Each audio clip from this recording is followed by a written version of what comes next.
तो आप सबको जय यीशु की। प्रभु का धन्यवाद कि एक बार और उसने मौका दिया है कि हम बात कर सकें उस परमेश्वर के सामर्थ के बारे में और उसके अनुग्रह के बारे में। और आज एक खास दिन है।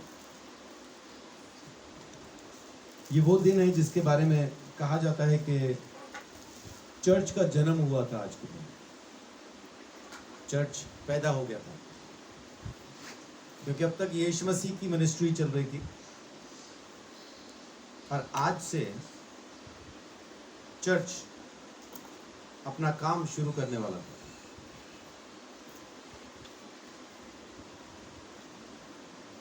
और कलीसिया की स्थापना के लिए बहुत ज़रूरी जो चीज़ थी, बहुत ज़रूरी चीज़ शब्द गलत होगा, बहुत ज़रूरी जो शख्सियत थी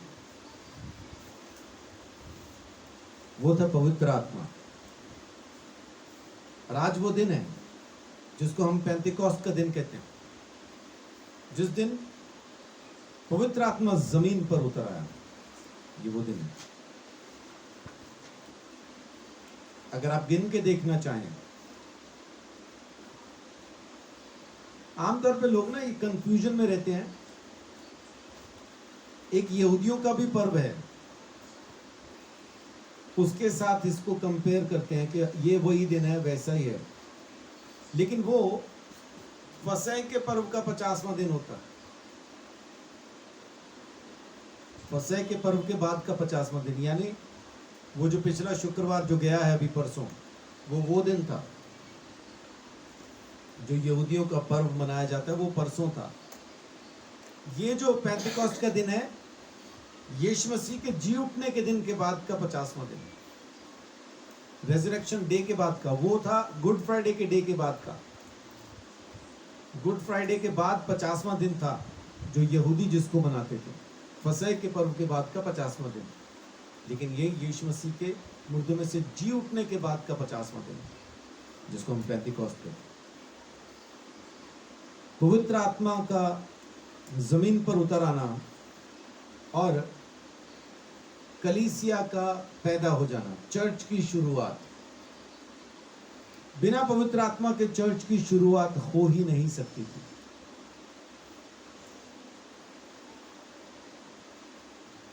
अगर यीशु मसीह अपना पवित्र आत्मा न भेजता तो कलीसिया का क्या होना था, या प्रेरितों का क्या होना था? फिर है अंदाजा कुछ? जैसे यीशु मसीह सूली पर चढ़ के मरा, उसके बाद पतरस ने क्या करना शुरू किया? वापस मछली पकड़ने चला गया। दूसरों को भी कहता है आ जाओ मछली पकड़े, वो तो चला गया, वो तो मर गया। और यीशु मसीह ऐसा ही उठा लिया जाता और पवित्र आत्मा ना आता तो फिर प्रेरितों ने क्या करना था? फिर दोबारा वही मच्छी पकड़नी थी उन्होंने, वही मछली पकड़ने, अपने पुराने कारोबार में, अपने कामों में फिर दोबारा वापस चले जाते। लेकिन जैसे ही पवित्र आत्मा उतरा, अब पतरस पूरे अधिकार के साथ, निडर होके और पूरी समझ और बूझ में खड़े होकर प्रचार करता है कि यीशु ही प्रभु है। और जैसे उसने पवित्र आत्मा पाके पहला प्रचार किया, कितने लोग प्रभु यीशु मसीह में आ गए? लगभग 3000। कितने? लगभग 3000। और उसके बाद फिर और प्रचार हुआ, कितने आ गए? 5000। फिर और प्रचार हुआ, कितने आ गए? बढ़ते ही जा रहे हैं ना, मल्टीप्लाई हो रहे हैं, बढ़ते ही जा रहे हैं। ऐसा क्यों हो रहा है? क्योंकि पवित्र आत्मा का सामर्थ उनके साथ काम कर रहा था। अगर पवित्र आत्मा न उतरता, आज का दिन अगर न होता, पेंतिकोस्त अगर न होता, चर्च का जन्म नहीं हो सकता था, चर्च पैदा नहीं हो सकता था। लोग तो पहला भी इकट्ठा थे, इकट्ठे होते थे, संगति करते थे, सब कुछ करते थे, लेकिन चर्च पैदा नहीं हुआ था। क्यों? क्योंकि आत्मा नहीं था। आज की तारीख में भी चर्च कही जाने वाली इमारत के अंदर बहुत से लोग इकट्ठा होते हैं, लेकिन जब तक पवित्र आत्मा का सामर्थ नहीं है, तब तक ये ना समझे कि वो चर्च पैदा हो चुका।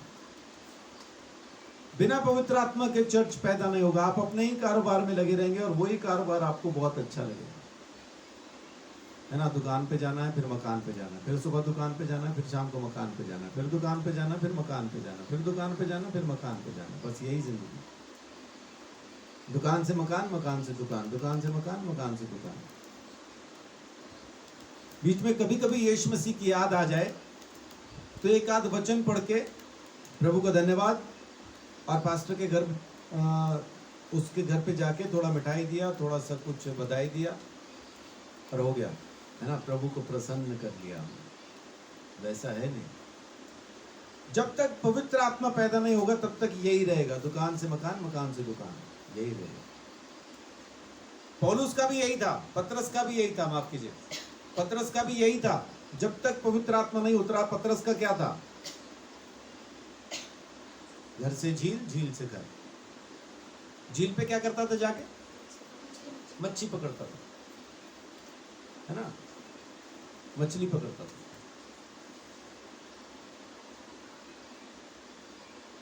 एक दिन मैंने पप्पू को मच्छी खिला दी, उसने पहली बार खाई थी जिंदगी में। उसके बाद 2 साल पानी नहीं पिया। मैंने पूछा 2 साल पानी क्यों नहीं पिया? बोल रहा कहीं तैर के बाहर नहीं आ जाए, अंदर रखना चाहता। तो कभी कभी हमारे साथ ऐसा ही होता है ना। एक बार चर्च में चले गए, फिर 2 साल नहीं जाते।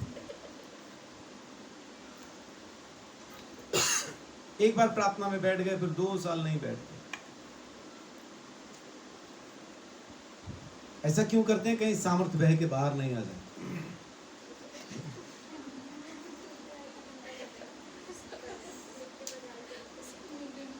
है ना।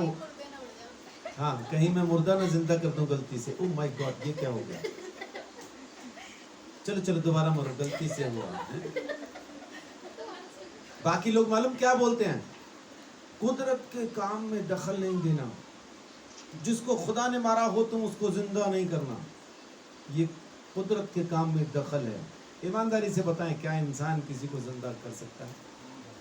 नहीं कर सकता। ये उसी का कानून है, उसी का नियम है। उसी ने कहा जाओ जाके मुर्दा जिंदा करो, तब हम कर पाते हैं, नहीं तो कुछ नहीं, नहीं तो कुछ हो ही नहीं सकता। आज जो मैं आपके साथ बात करने वाला हूं, पेंतिकोस्त के दिन पवित्र आत्मा उतरा, पवित्र आत्मा पाओ, ये तो लगातार हम सुन ही रहे।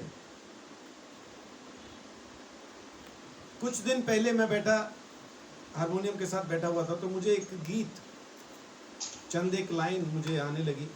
4 लाइन ही आई, ज्यादा लंबी चौड़ी कहानी नहीं आई अभी।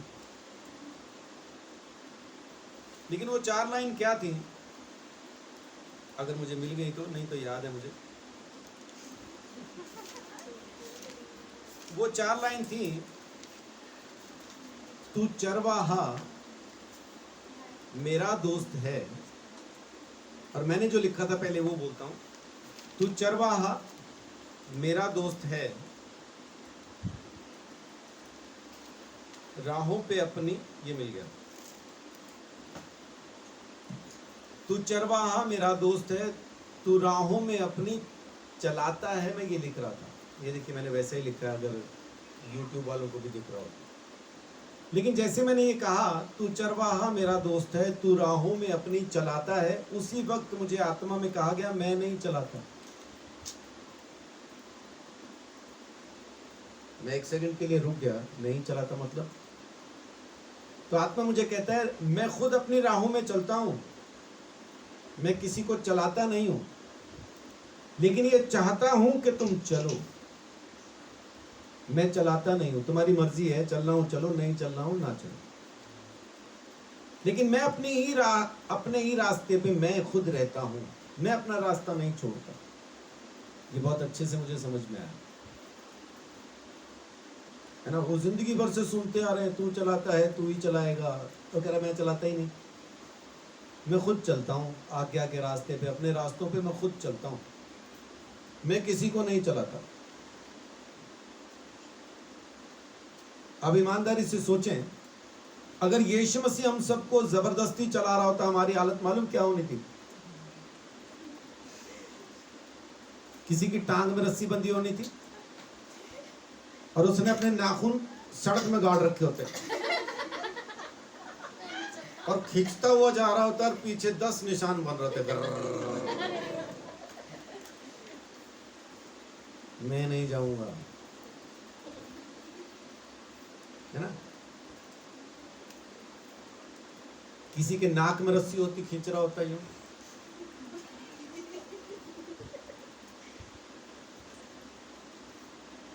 माने आप समझ लीजिए कैसा कैसा लटके हुए घिसटते हुए हम रोते पीटते उसके पीछे पीछे जा रहे होते और वो चल कह रहा होता चलो मैं चलाऊंगा तुम्हें।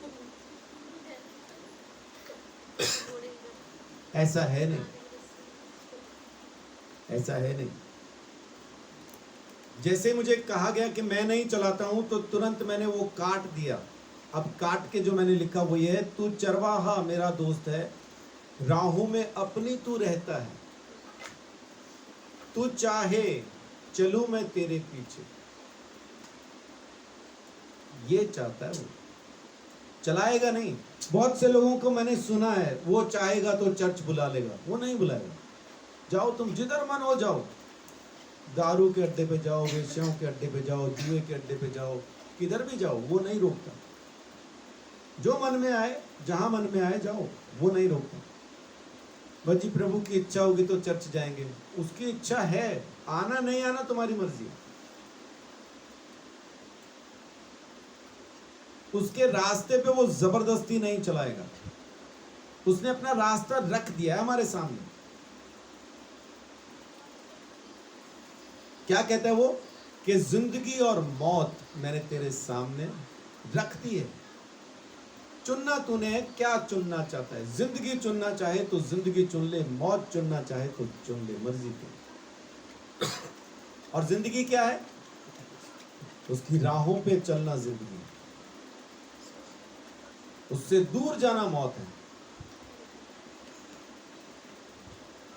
सो आज मैं आपके साथ वही बात करना चाहता हूं जो परमेश्वर ने मेरे साथ ये गीत लिखते समय की, कि मेरे राहों पे चल, मैं चलाऊंगा नहीं, तुझे चलना है। मर्जी है तेरी, तू चलना चाहे तो चल, ना चलना चाहे तो ना चल, जबरदस्ती करूंगा नहीं।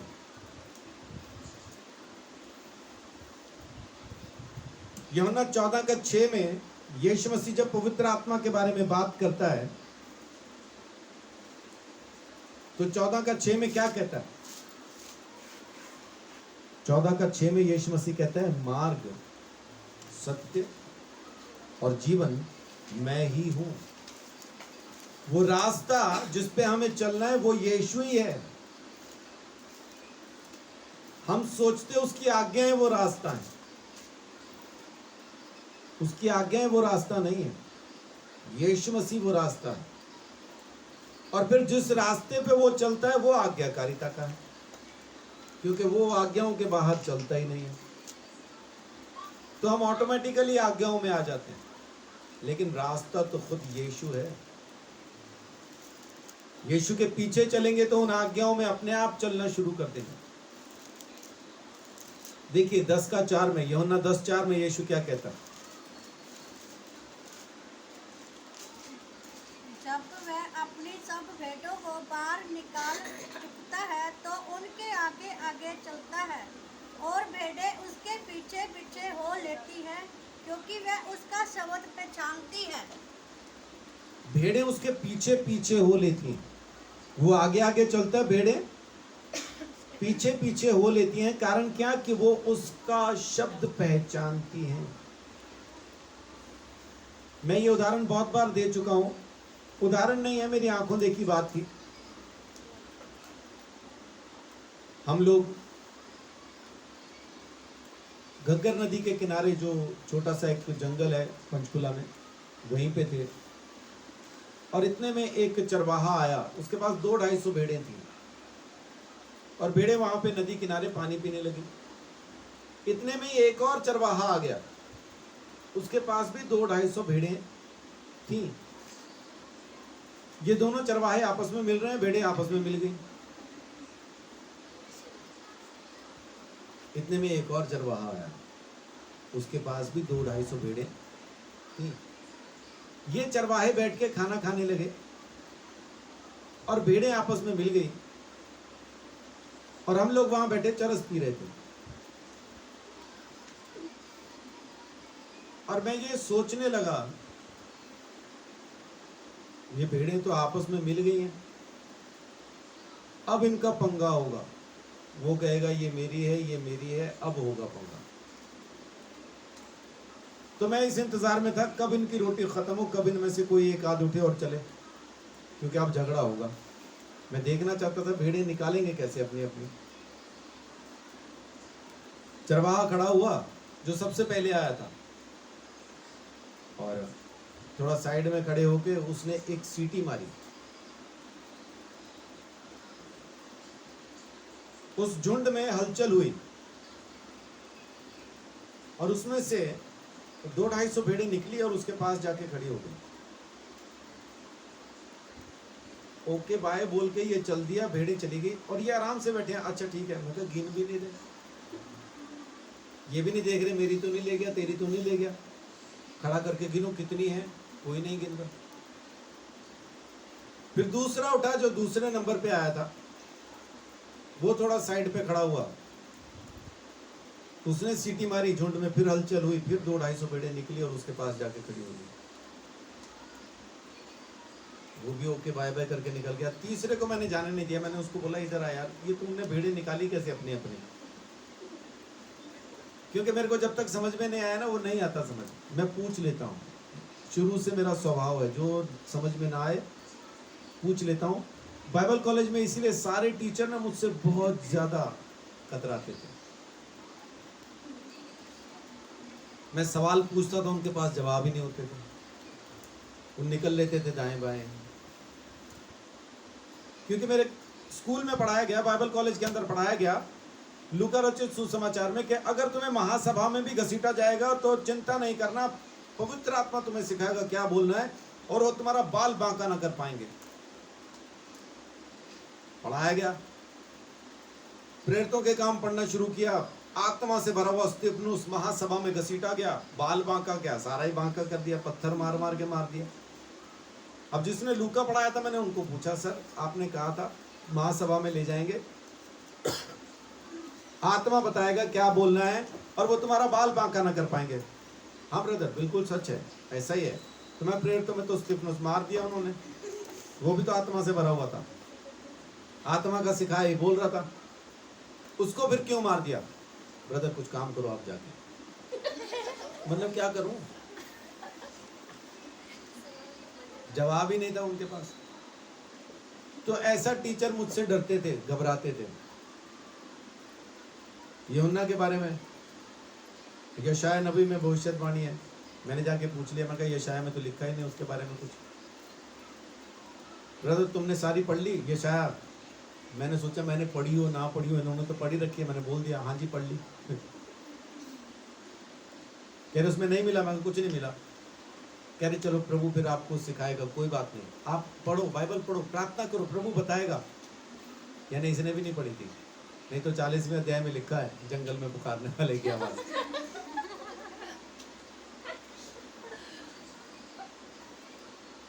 चरवाहे को मैंने इसी तरह से पूछ लिया। ये प्रभु में आने से पहले से मुझ में आदत थी सीखने की। 10वीं क्लास के हमारे प्रिंसिपल थे, भरत भूषण गुप्ता उनका नाम है, बहुत अच्छे टीचर भी हैं, प्रिंसिपल भी बहुत अच्छे हैं। पंचकुला के अंदर डीसी मॉडल स्कूल है, DC model senior secondary school हो गया अभी तो, उसके प्रिंसिपल हैं वो। उन्होंने एक बार कहा था अगर कुछ सीखना चाहते हो तो सवाल पूछो, सवाल नहीं पूछोगे तो सीख नहीं पाओगे। बस वो मैंने सीख लिया था। उसके बाद तो मैंने सबसे पूछे, जो समझ में नहीं आया पूछ लिया। इस चरवाहे को जब मैंने पूछा कि तुमने अपनी अपनी भेड़ें कैसे अलग की, तुमने एक दूसरे से झगड़ा भी नहीं किया, कैसे पता वो अपनी ही ले गया है, कैसे पता सब अपनी अपनी ले गए, तुझे कैसे मालूम तेरी पूरी है? कह रहा जी पूरी है। पता कैसे है, ले कैसे गए वो बता। कह रहा सबकी सीटी अलग अलग है, सब अलग अलग अंदाज में सीटी मारते हैं। भेड़ें अपने चरवाहे की सीटी को पहचानती हैं, उसने कहा।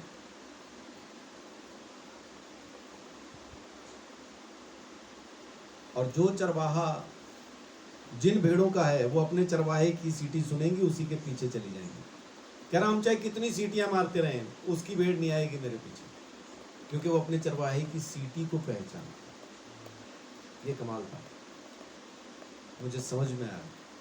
यीशु मसीह वही कह रहा है, मेरी भेड़ें मेरे पीछे आएंगी क्योंकि वो मेरी आवाज को पहचानती हैं। एक वीडियो मैंने देखा, सड़क के बीच में आग लगी हुई थी। सड़क में ना ऐसा बीच में कुछ था जो जल रहा था, और एक चरवाहा भेड़ों को लेके आ रहा था। चरवाहा आया, उस आग में से कूद के ऐसा निकल गया। जितनी भेड़ें उस चरवाहे के पीछे आ रही थी, सब उस जगह से, उस आग में से कूद कूद के निकल गई। क्योंकि चरवाहा कूद गया आग में से, तो भेड़ों ने भी अपनी जान की परवाह नहीं की, वो भी आग में से कूद गई। चरवाहा गया, हम भी जाएंगे।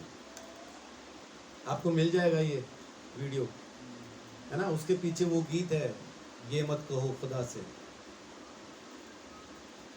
ये गाना बहुत सारी सिचुएशंस के पीछे चलता है, ये वो भी है, उनमें से एक ये भी है। यीशु मसीह अगर अपनी क्रूस उठा के चला है, तो उसकी भेड़ों को भी चलने की तैयारी करनी चाहिए।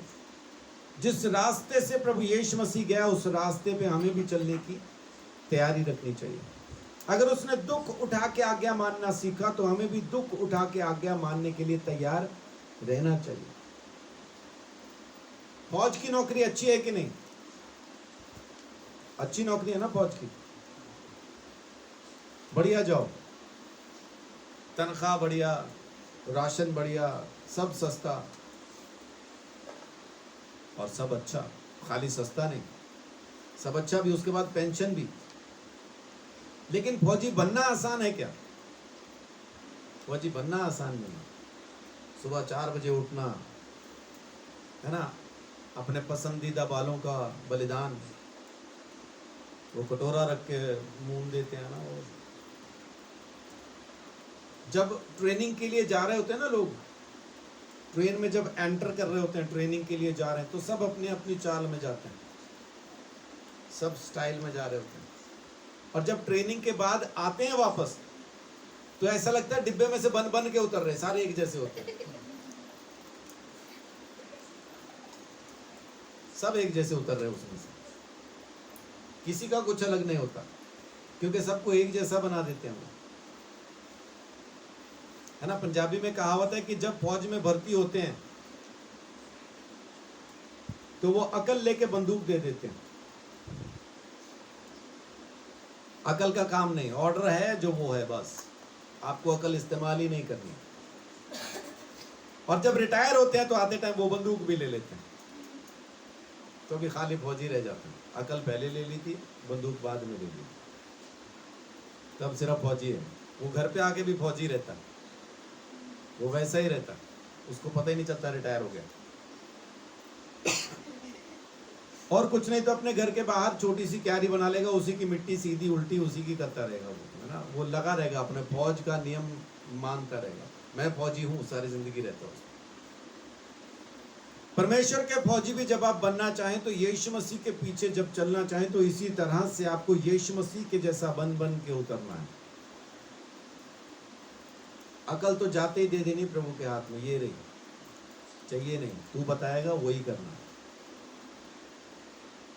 और जो हथियार फिर वो देता है, उसको वापस तब लेगा जब ये जमीन का तख्ता हम छोड़ देंगे। रिटायरमेंट तब होती है जब हम इस दुनिया से टहल जाते हैं। और फिर जब वहां पहुंचेंगे, वहां पे हमारे लिए नए हथियार उसने फिर से रखे। अब तो हम उसके घर में रहेंगे, उसके बेटे के जैसा रहेंगे। उसके रास्तों पे ही सब कुछ बढ़िया है। उसकी आवाज को सुनो, उसके पीछे चलो। भजन संहिता 81:13 देखिए क्या कहता है। यदि मेरी प्रजा मेरी सुने, यदि इस्राएल मेरे मार्गों पर चले। मेरी प्रजा मेरी सुने, अब हम उसकी प्रजा हो जाएंगे। फिर वो हमें नाम भी देता है, अपना कह के पुकारता है। ये उसका अनुग्रह नहीं तो और क्या है। पहला यूहन्ना 2:6 देखिए क्या कहता है। पहला यूहन्ना 2:6।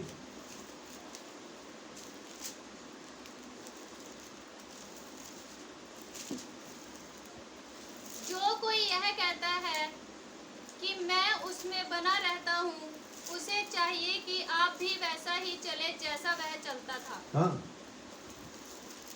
जो कोई प्रभु यीशु मसीह में कहता है ना कि मैं बना रहता हूं, तो चाहिए क्या उसको कि जैसा प्रभु यीशु मसीह चला करता था वैसा ही वो भी चले। पहला यूहन्ना 2:6 में लिखा है। जरूरी है कि हम यीशु मसीह के जैसा चले। अगर मैं कहता हूं मैं प्रभु में हूं, तो बहुत जरूरी है फिर मैं वैसा चलूं जैसा यीशु मसीह चलता था। अब मैं अपने जैसा नहीं चल सकता, अपनी इच्छा को पूरा नहीं कर सकता, क्योंकि मैंने खुद को प्रभु यीशु मसीह के हाथ में सौंप दिया और वो चाहता है मैं उसके रास्तों पे चलूं, और उसी के रास्तों पे बरकत है, उसी के रास्तों पे सब कुछ है। जो उसके रास्ते पे चलेगा उसे किसी चीज की कमी नहीं आएगी। हाँ, अपने रास्तों पे चलते हुए आपको बहुत सारी चीजें मिल तो जरूर जाएंगी, लेकिन तसल्ली नहीं होगी, शांति नहीं होगी, सब कुछ होने के बावजूद भी क्रांति होगी। धीरूभाई अंबानी ने करोड़ों कमा लिए, करोड़ों, लेकिन दो भाई साथ में ना रह पाए। दो ही भाई है ना, मुकेश और अनिल, वो दो ही साथ में ना रह पाए। तो क्या करना है ऐसी दौलत का कि दो भाई इकट्ठे भी ना रह पाए। मुकेश अंबानी के पास अंबार है दौलत का, बेटा बीमार है, उसको लगातार दवाई की जरूरत है। वो दिखता है तंदुरुस्त, अच्छा खासा दिखता है, लेकिन उसको लगातार दवाई चाहिए। और ये बोलते कोई बात नहीं खरीद लेंगे, लेकिन माँ बाप होने के नाते अंदर खाते तो एक वो चलता होगा ना। सब कुछ है लेकिन आराम नहीं है, करोड़ों का बिस्तर है, नींद नहीं है। उसके लिए गोलियां खानी, इंजेक्शन लगाने और न जाने क्या क्या करना है, तब भी नींद नहीं। खुद की फैक्ट्री है जहां पे देसी घी पैक होता है, खुद नहीं खा सकते। कोलेस्ट्रॉल बढ़ा हुआ है, दुनिया भर को जूस पिला रहे हैं, खुद नहीं पी सकते।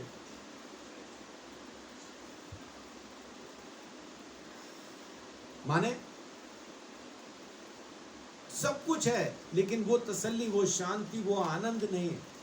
लेकिन प्रभु यीशु मसीह के रास्तों पे जो चलता है, मैं आपको आज ईमानदारी से कहता हूं, यीशु मसीह के रास्तों के ऊपर तसल्ली भी है, शांति भी है, चंगाई भी है, तरक्की भी है, सब कुछ है। लेकिन बस हमें समझ में नहीं आती। क्यों? क्योंकि हमने कभी चल के नहीं देखा। जिसने चल के देखा है वही जानता है कि इस रास्ते पे क्या है। जो चला ही नहीं उसे मालूम भी नहीं। दुनिया की नजर में हम पागल हैं, तो हम पागल ही अच्छे। परमेश्वर कहता है मेरे लोग हैं, जैसा यीशु मसीह चला वैसा ही हमें भी चलने की जरूरत है। और जब वो हमें अपने रास्तों पे चलने के लिए कहता है ना, तो फिर कुछ चीजों को वो कहता है इनकी रक्षा कर जो मैंने तुझे दी, हिफाजत कर। जैसा जकरिया 3:7 में लिखा है कि जो कुछ मैंने तुझे दे दिया इसकी हिफाजत कर। जकरिया 3:7 कहता है, और फिर मैं तुझे ये अधिकार दूंगा कि तू उनके बीच में आ जा भी सकेगा जो तेरे आसपास खड़े हैं। जकरिया पुराने नियम की सेकंड लास्ट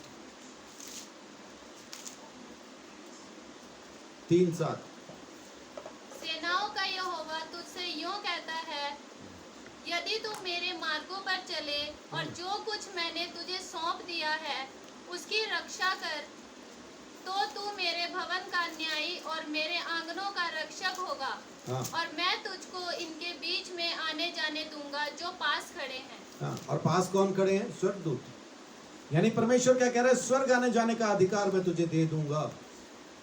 क्या सच में कोई इंसान स्वर्ग जाके वापस आ सकता है? वापस आके फिर से स्वर्ग जा सकता है जिंदा रहते? क्या ये संभव है?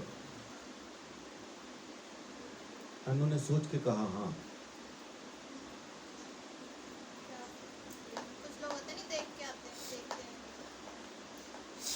बाइबल कहती है ऐसा कुछ। यूहन्ना ने देखा,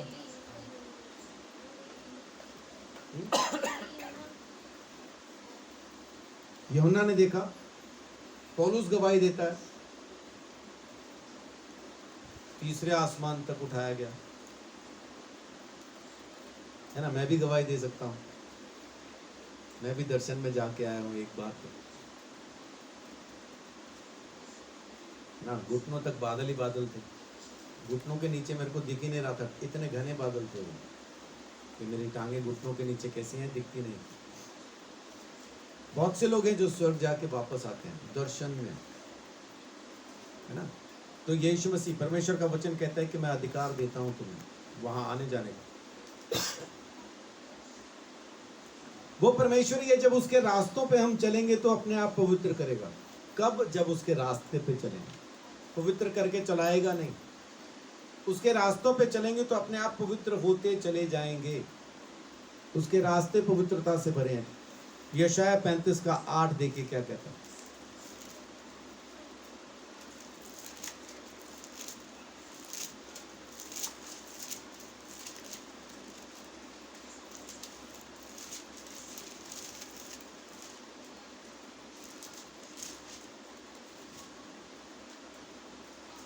वहाँ एक सड़क अर्थात राजमार्ग होगा, उसका नाम पवित्र मार्ग होगा। कोई अशुद्ध जन उस पर से ना चलने पाएगा। वह तो उन्हीं के लिए रहेगा, और उस मार्ग पर जो चलेंगे वे चाहे मूर्ख भी हों तो भी कभी ना भटकेंगे। आमीन। उस रास्ते पे पापी चल ही नहीं सकता। तो क्या पापी परमेश्वर के रास्ते पे जा नहीं सकता? लेकिन यहाँ तो लिखा है पापी चल ही नहीं सकता उस रास्ते पे। दोबारा पढ़िए तो क्या कहता है। वहाँ एक सड़क अर्थात राजमार्ग होगा, उसका नाम पवित्र मार्ग होगा। कोई अशुद्ध जन उस पर से ना चलने पाएगा। अशुद्ध जन उस पर से ना चलने पाएगा तो मतलब क्या? अविश्वासी। ऐसा तो नहीं लिखा, अशुद्ध लिखा है। नहीं होगा वो तो पवित्र है कोई?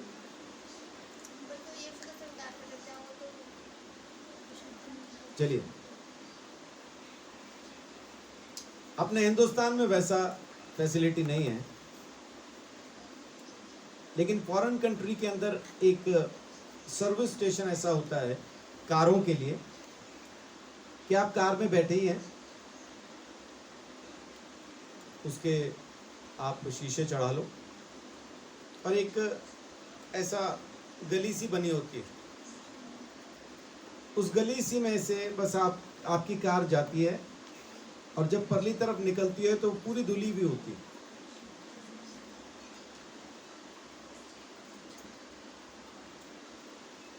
अब अगर सर्विस स्टेशन वाला ये कहे कि जी इसमें से कोई गंदी कार गुजर ही नहीं सकती, तो वो कहना क्या चाह रहा है?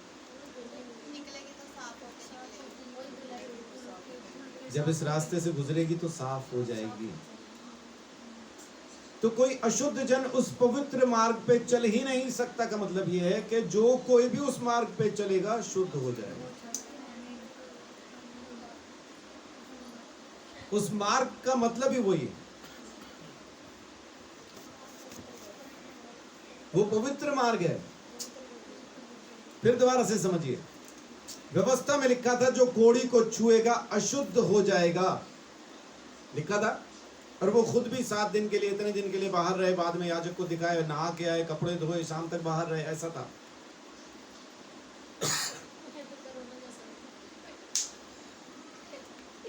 यीशु मसीह ने कोड़ी को नहीं छुआ क्या? तो क्या अशुद्ध हुआ? क्यों नहीं हुआ? हाँ जी, उसने कोड़ी को छुआ ही नहीं कभी।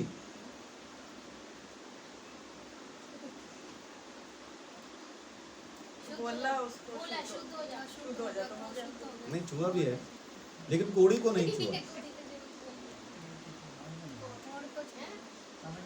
नहीं समझ आ रहा ना? हाँ, नहीं समझ आता। यही तो दिक्कत है कि समझ नहीं आता। समझिए, यह है कोड़ी। मान लीजिए मैं यीशु हूं। अब यीशु मसीह इस कोड़ी को छूने वाला है। वो कोड़ी है, वो कोड़ी है, वो कोड़ी है, वो कोड़ी है, वो कोड़ी है, कोड़ी है, कोड़ी है, शुद्ध है। तो यीशु मसीह ने किसको छुआ? यीशु मसीह ने कभी कोड़ी को छुआ ही नहीं, इसलिए यीशु अशुद्ध नहीं हुआ। उसने जब छुआ वो शुद्ध था।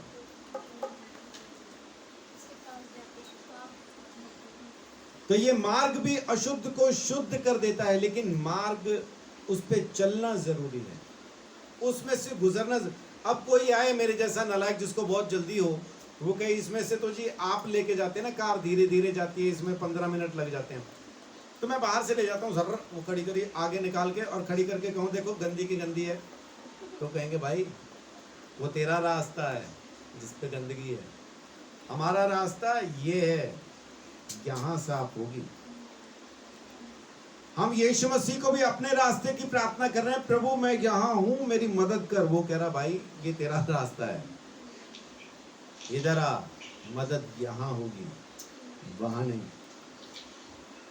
तो फिर इसमें भी उसने बोला ही ना कि ये शुद्ध है। नहीं, उसने छुआ तो शुद्ध हो गया, बोला नहीं। उसने छुआ और जाके कहा याजक को दिखा तू शुद्ध है,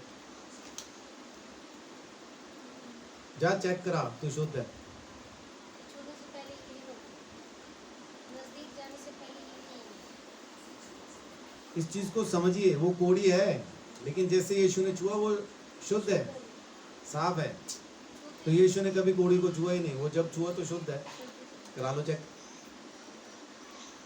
अगर छुआ और बाद में कहें देखो कोड़ी को छुआ, तो वो कोड़ी होना चाहिए ना। यीशु के अशुद्ध होने के लिए इसका कोड़ी होना जरूरी है, लेकिन यीशु ने जिसको छुआ वो शुद्ध हो गया, वो कोड़ी है ही नहीं, कोड़ी है ही नहीं। अगर ये चीज समझ में आ जाए तो आपको यीशु मसीह का मार्ग भी समझ में आ जाएगा कि वो सारे पापी पवित्र हो जाते हैं जो कोई उसके रास्ते पे चलता है, वो पवित्र हो जाता है।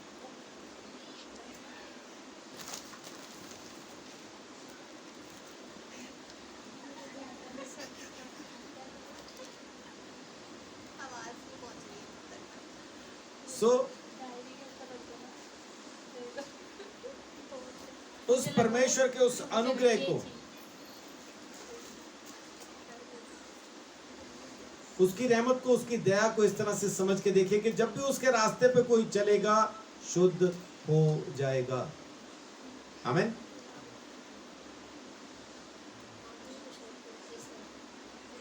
व्यवस्था विवरण 28:9 देखिए क्या कहता है। व्यवस्था विवरण 28:9। वो हत्ता सा कहाँ है, वो लाल वाला?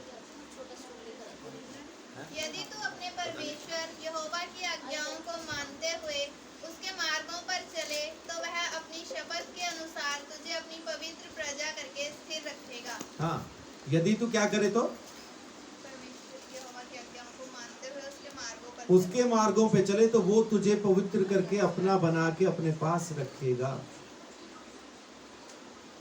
तो उसके रास्तों पे चलने वाले शुद्ध हो जाते हैं, पवित्र हो जाते हैं, पवित्रता से भर जाते हैं, परमेश्वर के अनुग्रह के अंदर आ जाते हैं। आमीन। 119:3 भी पढ़िए।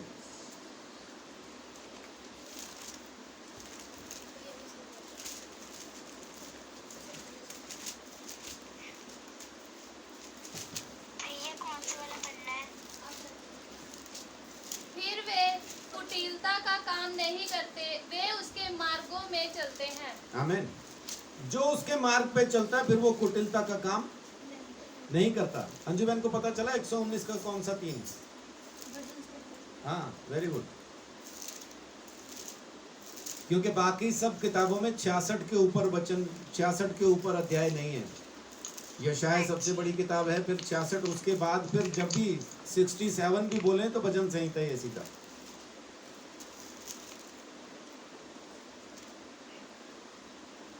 उसके रास्तों पे चलेंगे तो वो हमें अपने आप पवित्र करेगा, लेकिन वो चलाएगा नहीं। हमें चलना है, हमें चलना पड़ेगा, तब हमें उसकी आवाज भी माननी पड़ेगी, उसकी बातों को भी मानना पड़ेगा, तब वो हमें पवित्र करेगा, तब वो हमें शुद्ध करेगा, अपने रास्तों पे चलाएगा।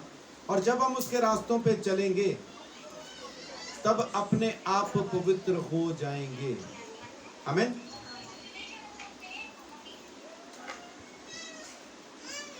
उनके माइक म्यूट कीजिए।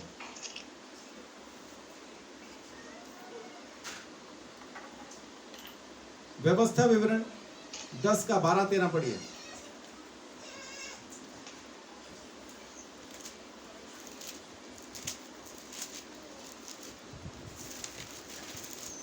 अब हे इस्राएल, तेरा परमेश्वर यहोवा तुझसे इसके सिवाय और क्या चाहता है कि तू अपने परमेश्वर यहोवा का भय माने और उसके सारे मार्गों पर चले, उससे प्रेम रखे और अपने पूरे मन और अपने सारे प्राण से उसकी सेवा करे। और यहोवा की जो जो आज्ञा और विधि मैं आज तुझे सुनाता हूँ उनको ग्रहण करे, जिससे तेरा भला हो। हाँ, क्या करे अगर तू? जो कुछ वो हमसे चाहता क्या आखिर? सिर्फ इतना ही चाहता है कि हम उसके रास्तों पे चलें, उसकी आज्ञाओं को माने, बस इतना ही चाहता है वो। बाकी सब कुछ वो हमारे लिए पूरा कर देगा, है ना। किसी चीज की कैसी भी कोई वो नहीं रहेगी।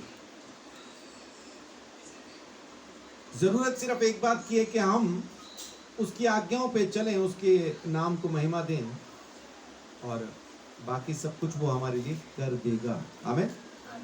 तो उसके रास्तों पे चलिए, बस इतना ही चाहता है वो, और कुछ भी नहीं चाहता। नीति वचन 3 का 5 और 6 देखिए क्या कहता है कि तू अपनी समझ का सहारा न लेना, बल्कि संपूर्ण मन से यहोवा ही पर भरोसा रखना, तब वो तेरे लिए सीधा मार्ग निकाल देगा। आमीन। देखिए तो क्या कहता है 3 का 5-6। तू अपनी समझ का सहारा न लेना, वरन संपूर्ण मन से यहोवा पर भरोसा रखना, उसी को स्मरण करके सब काम करना, तब वह तेरे लिए सीधा मार्ग निकालेगा। आमीन। और भजन संहिता 5 का 8।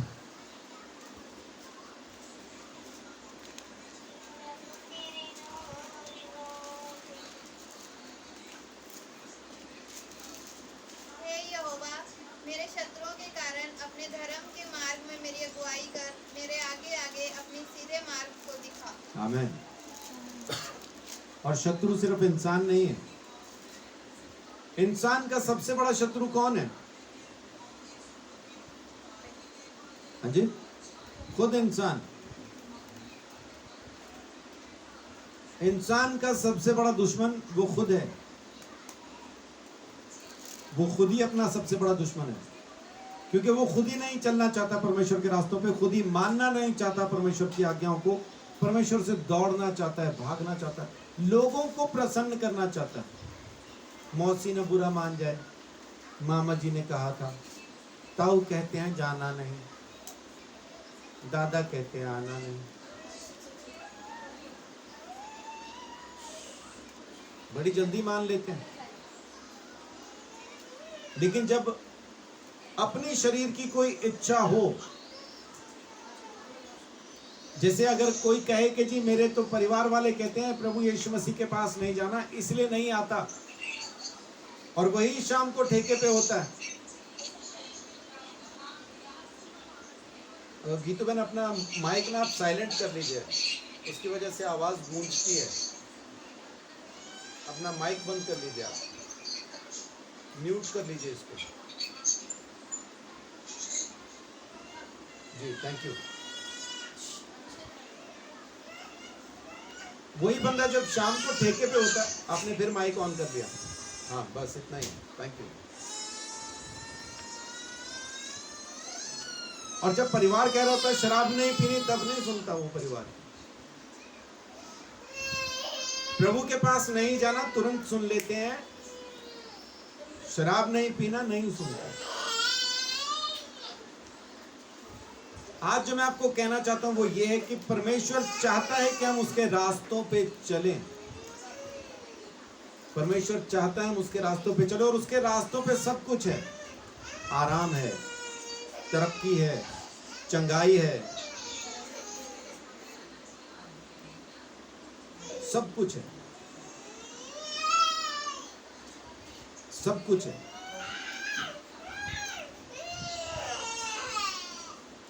और हमारे रास्तों पे क्या है? जो हम अपने रास्तों पे चल रहे हैं तो उस पे क्या है?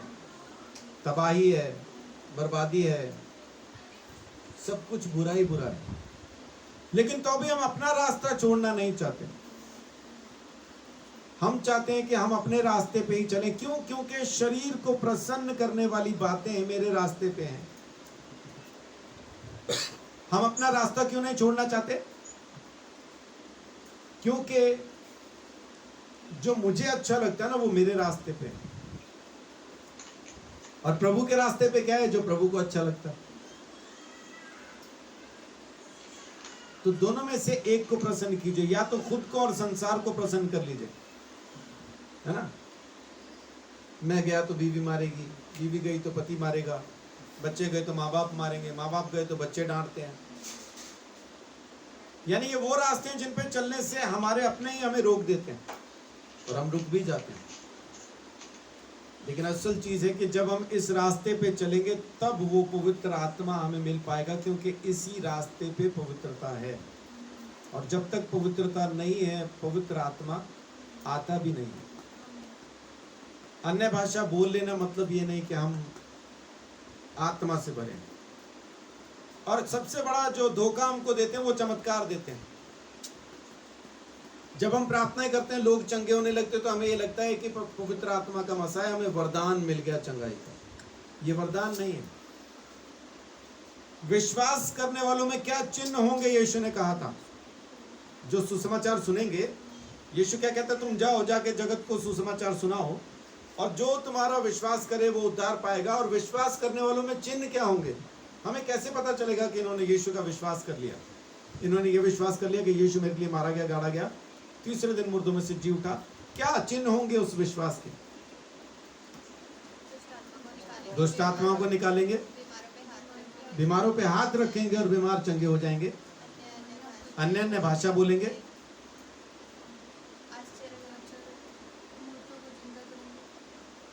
सांप को उठा लेंगे, जहर भी पी जाए तो मरेंगे नहीं। वो वहां नहीं है ना। ये विश्वास के चिन्ह हैं। किसने विश्वास किया प्रभु यीशु मसीह का, उनमें ये निशानी होंगी। बीमारों को चंगा करना उसमें से एक है।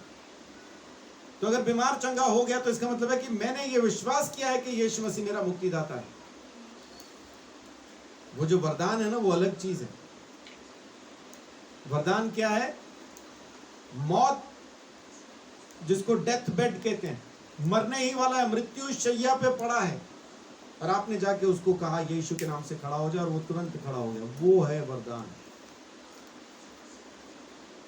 वो लगातार प्रार्थना की, 3 महीने के बाद अच्छा हो गया तो प्रभु ने वरदान दिया है, वो नहीं है। वरदान तुरंत, इंस्टेंट हीलिंग, उसी वक्त चंगाई होती है, वो वरदान है। ये चमत्कार सबसे बड़ा धोखा देते हैं हमें कि चंगे हो रहे हैं लोग, इसका मतलब पवित्र आत्मा है। तो जैसी जिंदगी जी रहे होते हैं वैसा ही जीते रहते हैं, कुछ फर्क नहीं पड़ता। सब लोग तो जिंदा नहीं होते। सब होते हैं। वरदान होता है ना, जब पवित्र आत्मा उतरता है तो सब होते हैं, फिर सब होते हैं। यीशु मसीह के पास जितने भी मुर्दे आए जिंदा हुए, चेलों के पास जितने मुर्दे आए जिंदा हुए। ये कब हुए? जब वो उस रास्ते पे चले जिस पे यीशु मसीह चलता था। लोगों ने उनको देख के कहा ये तो मसीह हैं, ये तो यीशु हैं। लोगों ने कहा था। हम खुद कहते हैं मैं क्रिश्चियन हूं जी, लोग मानते नहीं। लोग आगे से कहते हैं नहीं तुम तो हिंदू हो, सिख हो, ये हो, क्या हो, तुम कहाँ से क्रिश्चियन हो गए? हमें समझाना पड़ता है, बताना पड़ता है, नहीं इतने साल हो गए जी, चर्च जाते, बपतिस्मा भी ले लिया, बाइबल भी पढ़ते हैं, प्रार्थना भी करते हैं, मैं क्रिश्चियन हूँ। लोग नहीं मानते। चेलों को देख के लोगों ने कहा था ये तो मसीही हैं, ये तो क्रिश्चियन हैं, यीशु मसीह के जैसे हैं। कैसे पता चला? उनके कामों से। उनकी बातों से, उनकी जिंदगी से, उनके उठने बैठने से, उनके चलने फिरने से। सो आज जो मैं आपको कहना चाहता हूं वो यही है, वो इतना ही है कि अगर आप परमेश्वर के रास्ते पे चलना चाहते हैं,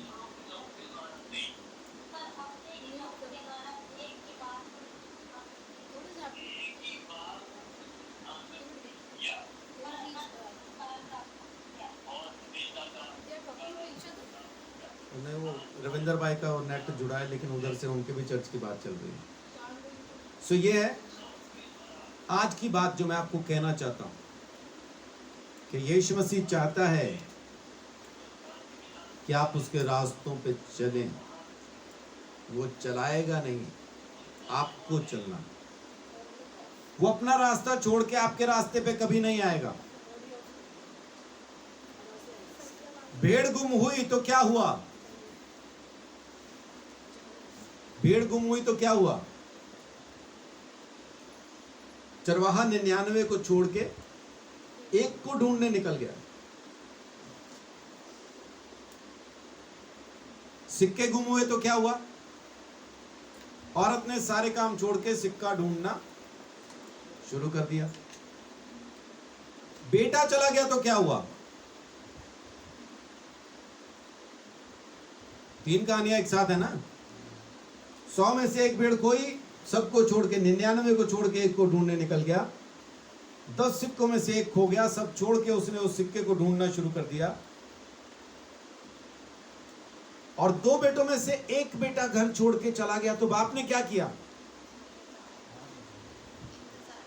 इंतजार किया, गया नहीं पीछे ढूंढने। तो जब बेटा खो जाता है ना, तो बाप ढूंढने नहीं जाएगा, क्योंकि वो अपना मार्ग नहीं छोड़ता। अगर ढूंढने के लिए उसको अपना बेटा ढूंढने के लिए जाना पड़ेगा तो मार्ग छोड़ के आना पड़ेगा।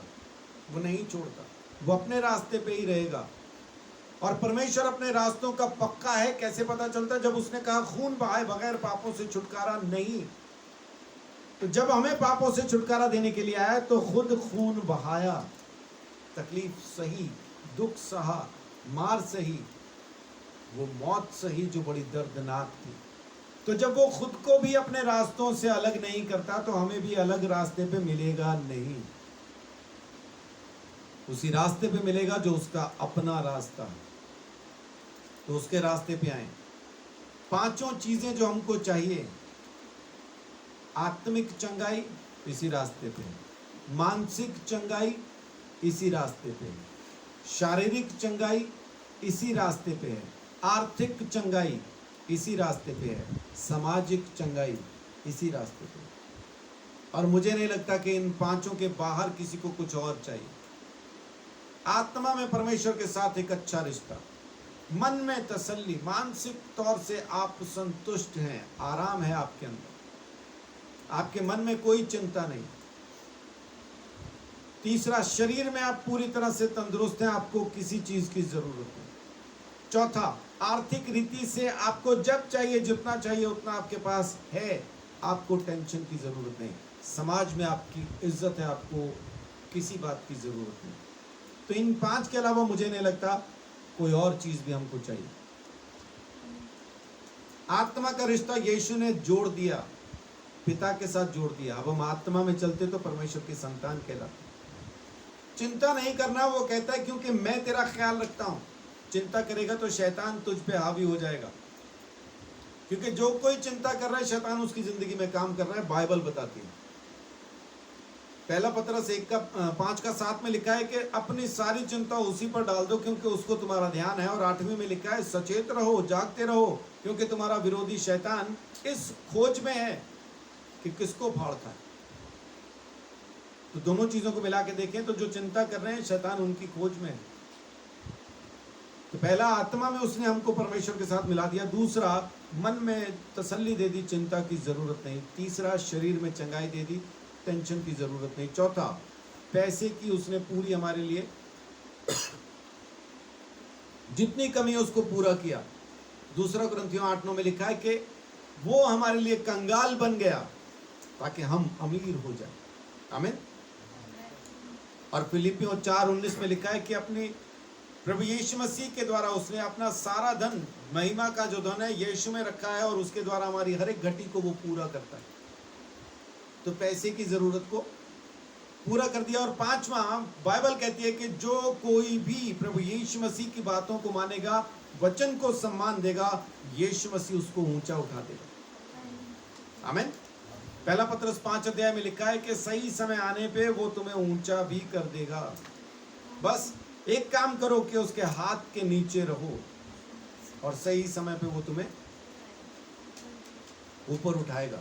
ऊपर उठाएगा मतलब उठा लेगा नहीं, मतलब जमीन पे, समाज में वो ऊंचा कर देगा, एक नाम कर देगा, रुतबा कर देगा, है ना, वैसा। तो ये पांचों जरूरतें यीशु मसीह ने पूरी की, और ये पांचों जरूरतें उसके रास्ते पर हैं। वो हमारे रास्ते में आके इन जरूरतों को पूरा नहीं करता। हम बोलते हैं बड़ी प्रार्थना कीजिए, बड़ी प्रार्थना कीजिए, हुआ कुछ नहीं। क्यों नहीं हुआ? क्योंकि हम उसके रास्ते पे नहीं थे, हम वहां थे ही नहीं जहां पे ये चीजें हैं। हम वहां थे जहां ये चीजें नहीं है, लेकिन हम कह रहे यहीं पे थे। वहां नहीं होगा, वहां होगा नहीं। आप भरे जंगल में जाके वहां पे नेटवर्क ढूंढे तो नहीं मिलेगा, है ना। जहां पे नेटवर्क है वहीं आना पड़ेगा। मैं कुछ घरों में रहा हूं, उड़ीसा की तरफ जब मैं गया हूं, तो कुछ जगह ऐसी भी मिली है मुझे जहां पूरे घर के अंदर एक खास कोना होता है जहां पे नेट मिलता है। जिस किसी ने भी फोन करना हो उस दायरे में जाके खड़ा होता है, तब वो उसका फोन मिलता है। नहीं तो ना फोन आता है ना फोन जाता है, बस वो पेपर वेट है, ये पड़ा, ना बजेगा और ना ही आप किसी को कॉल कर पाएंगे। वो खास कोने में जाएंगे तभी सारे मैसेज भी धड़ाधड़ आ जाते हैं जितने भी होते हैं, और कॉल भी लग जाती है। तो आपको भी उस जगह पहुंचना है जहाँ पे यीशु मसीह का नेटवर्क मिलता है, वहीं काम होगा, मैसेज भी वहीं आएंगे, कॉल भी वहीं लगेगी। आपके रास्ते पे वो नहीं आएगा, आपको उसके रास्ते पे जाना। तो परमेश्वर आप सबको बहुत आशीष, बड़ी बरकत दे, अपने अनुग्रह के अंदर संभाल के रखे। और मैं ज़रूर चाहूँगा कि आप जो कोई भी इसको देखते हैं, ज़रूर कमेंट करके मुझे बताएं कि आपको इसमें क्या अच्छा लगा, या कोई और जो चीज़ आप सीखना चाहते हैं ज़रूर बताएं। मैं कोशिश करूँगा परमेश्वर के वचन से आपको बताने। प्रभु आप सबको बहुत आशीष, बड़ी बरकत।